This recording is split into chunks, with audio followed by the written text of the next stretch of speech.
Hey there, and welcome to This Explainer. If you're a college student staring down a mountain of electrical engineering notes right about now, just take a deep breath. You are in the exact right place. Think of me as your late-night study buddy. Today, we're going to completely strip away the intimidating math and the high-pressure vibe of a massive lecture hall. Instead, we're going to break down foundational circuit concepts into simple, bite-sized pieces. No stress, no panic, just pure logic. We'll explore how circuits are built, how energy actually flows, and the beautifully simple rules that keep the whole shebang in perfect harmony. Seriously, have you ever stopped to actually think about what happens the exact fraction of a second you flip a switch in your room? It's something we do, dozens of times a day, entirely on autopilot. We flick a little piece of plastic, and instantly the room is flooded with light, or your laptop powers right up. It feels like invisible magic, instantly teleporting mechanical energy over miles and miles straight into the palm of our hands. But to really get circuits, we have to pull back the curtain on that magic. Let's jump into this with a really fantastic foundational quote. It goes, "Electric energy does not occur naturally in usable form and must therefore be centrally generated and instantly transported." I love this because it really grounds us. Electricity, the way we actually use it, isn't something we just scoop up from a glowing river out in nature, right? It's a beautifully manufactured convenience. It takes a deliberate, heavily engineered system, like the massive synchronous generators humming away at a power plant, to instantly transport that energy to you. And that system, at its core, is exactly what a circuit is. All right, let's get into part one, the invisible flow, understanding charge and current. It literally all begins with charge. According to our notes, charge is just the characteristic property of certain subatomic particles. You've got your protons packing a positive charge and your electrons carrying a negative one. In the electrical engineering world, we measure this property in a unit called coulombs. Honestly, think of charge as the fundamental DNA of electricity. It's the raw baseline material we're working with here. Without charge, absolutely nothing happens. But here's the thing, raw material just sitting around doesn't power your desk lamp. We need it to move. And that brings us to electric current. Current is defined as the rate of flow of electric charge over time. We measure this flow in amps, or usually just amps. If charge is a single droplet of water, current is the raging river. It's the actual physical movement of those charged particles, usually our electrons, marching down a wire to actually get a job done. Now think about it. Water in a river doesn't just flow completely on its own, does it? It needs gravity. While in a circuit, our electrons need a push too. That's electrical potential, which you definitely know better as voltage. Our notes define voltage as the amount of work done to move a unit positive test charge from one place to another. We measure it in volts. I want you to think of voltage not as some chaotic, scary force, but gently as the required push, that necessary pressure that actually convinces that elegant flow of electrons to get off the couch and get moving. So, the absolutely crucial takeaway here is the relationship between the two. Current is the flow, voltage is the push. They are two completely distinct but beautifully cooperative forces. You can totally have a push, voltage, without any flow. Think of a standard AA battery just sitting on your desk. The potential is there, but you cannot have the flow, the current, without the push. Getting how they work together is literally the bedrock of reading any circuit diagram. Moving right along to part two, the circuit cast. Meet the network elements.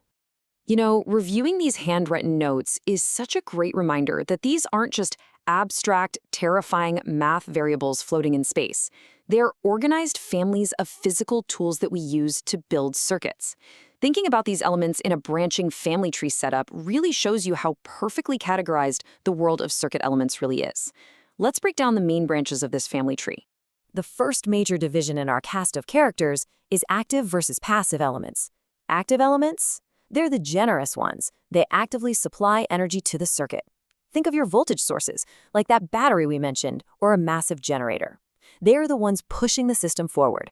Passive elements, on the flip side, do not supply energy. Instead, they interact with it. They might dissipate the energy as heat, like a resistor does, or temporarily store it up for later, like inductors and capacitors. They are the consumers and the managers of the energy flow. Another super essential way to categorize our cast is by looking at how predictably they behave. This gives us linear versus nonlinear elements. Linear elements are your rule followers. They strictly satisfy Ohm's law, meaning the relationship between the voltage push and the current flow is completely perfectly proportional. It draws a nice straight line right on a graph. Resistors are a perfect example of this. Nonlinear elements, though, act a bit more like rebels. They don't follow that simple proportional rule. A diode, for instance, might let current flow super easily in one direction, but block it completely in the other, kind of like a one-way street. All right, on to part 3, the rules of flow. Kirchhoff's laws. Okay, before we dive into any intimidating algebra, I really want to reassure you that the secret to Kirchhoff's laws is just common sense balance. Seriously, it's the golden rule of circuits, perfect balance. In a closed system, energy and charge can't just magically vanish, and they certainly can't appear out of thin air. Whatever goes into a certain part of the circuit, absolutely 100% must come out. Keeping that one simple idea in your head makes everything else click into place.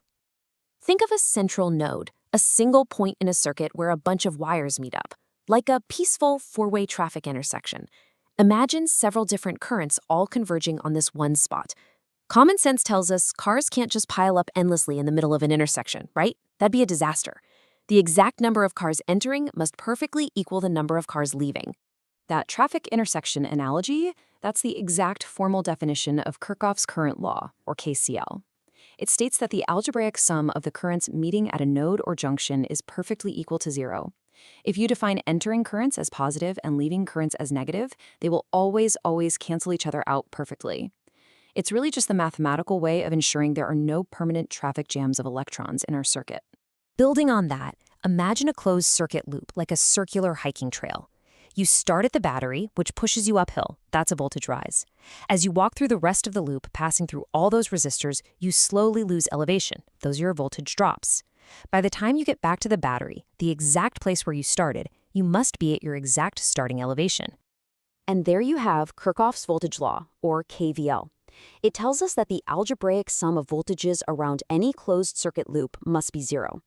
The total push provided by your active sources perfectly balances out the total drops across your passive elements. Every single bit of energy given to the system is completely accounted for by the time the journey is complete. Again, it is all about perfect, predictable harmony and balance. We're almost done. Part 4, a peaceful conclusion, finding the harmony in the wires. If there is literally only one thing I want you to take away from our study session today, it's this. Circuits aren't chaotic webs of cruel mathematics designed to ruin your GPA. I promise. They are beautifully interconnected puzzles. And just like any puzzle, once you understand the simple rules, that voltage pushes, current flows, active elements provide, passive elements consume, and the whole system relies on perfect balance, the puzzle becomes totally solvable. It becomes predictable. Honestly, it even becomes a little elegant. So, my final question to you is this. The next time you look at a power outlet on your wall, will you just see a mysterious, slightly boring piece of plastic? Or will you see the invisible, perfectly balanced flow of energy patiently waiting right behind the drywall, ready to be pushed forward to do work? I really hope it's the latter. Thanks so much for hanging out and studying with me. Keep these basics in your back pocket, and you are going to do incredibly well. See you next time.